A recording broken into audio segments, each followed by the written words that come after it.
Hi everybody, my name's Dorothy. Hello everyone, my name is Sherine.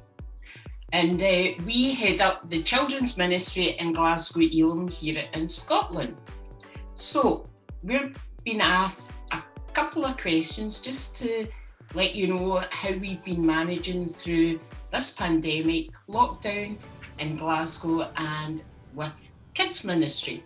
So Sherine, can I ask you, what has been one of the high points of children's ministry with given a lockdown in this pandemic? Dot. The truth is there's been so many and there's so many to choose from, but I'm just going to probably just pick a couple. Yeah. The first one is that we got this online fusion program up and running. We were asked and we just got on with it. And so from the month of November onwards, we were able to produce quality videos for the kids to actually tap into and become part of Fusion. So they didn't miss Fusion, they were doing it online. And the good thing is, while we were doing it, I'm very, very all about being inclusive. So the kids were actually being involved. They were doing it. They were doing warm-ups, they were doing prayers, they were doing readings, anything that we could get them to do, they were doing it. So it was for them and by them. Another one that, another highlight for me personally is when we did some doorstep drop-offs. We went to visit their homes, and the excitement that was there when they saw us. They were so excited that we were taking time to actually come and see them. So those has been my two highs, I would say. Getting Brilliant. Fusion up and running online and actually doing doorstep visits. Yep.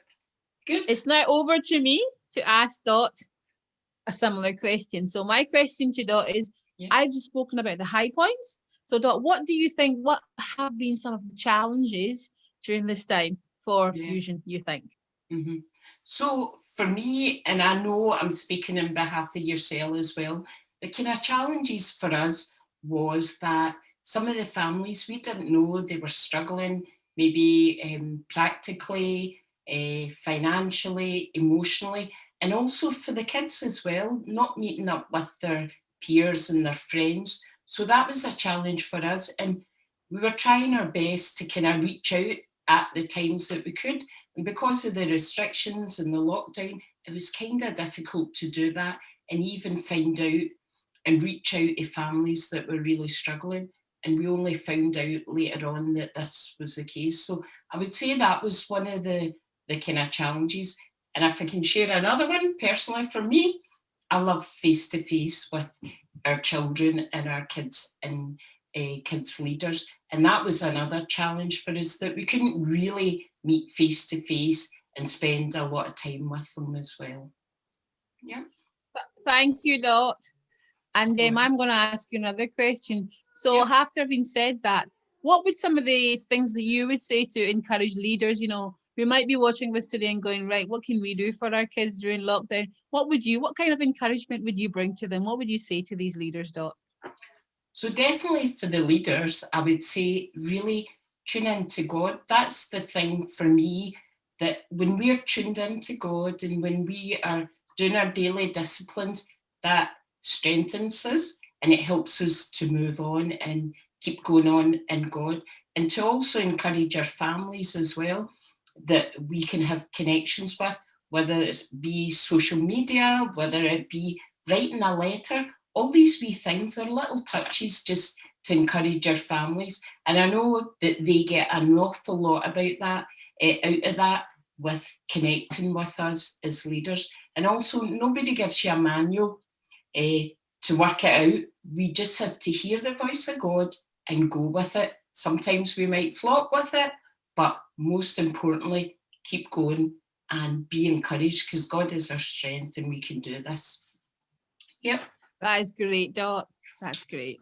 So, Sherine, can you just answer this one? This is our last wee question, and it's all about what would you encourage children's ministry, and what would you see as maybe a vision that God's doing in this time during a pandemic? We're delivering children's ministry to our kids, our families. What would you say God is doing in this time? Thanks, Dot. So for me, I think God is actually wanting us to go deeper into him. He's Yeah. actually wanting us to trust him and to believe that he is able to do more than we can ask or imagine. I would say, I had a picture of Yeah. just of a chain of somebody being anchored to a rock. And in my Right. mind, I'm thinking this rock is God, and that we're actually anchored to him.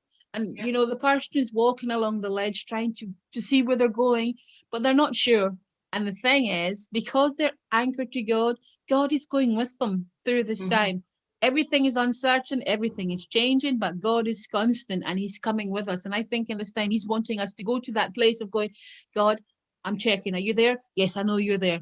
Yeah. Am I okay? Yes, I'm okay, because you're still there. So I think God is just wanting us to do simple things like, have hoping in him and going, oh, I hope so.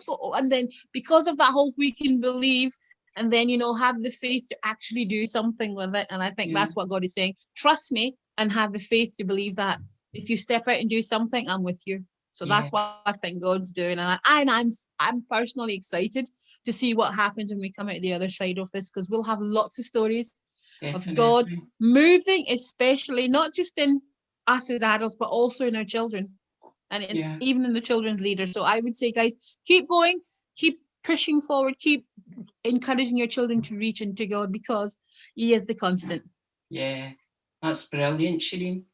So there you have it, everybody. Um, Lovely if you're linking in with us, and hopefully see you all soon. Bye. Bye. Bye, Shireen. Bye, Dot.